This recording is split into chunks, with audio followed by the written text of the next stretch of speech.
Eu sou El Valens e sou de Ruanda. Fa 10 meses que visc a Reus.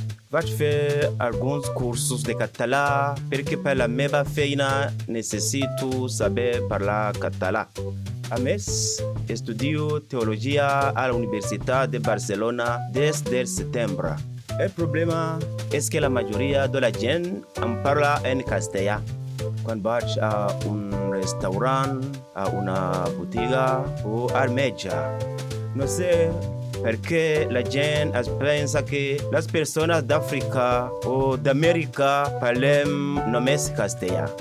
Per a mi és estrany que els catalanoparlants s'adrecin a mi en castellà. Jo prefereixo practicar català.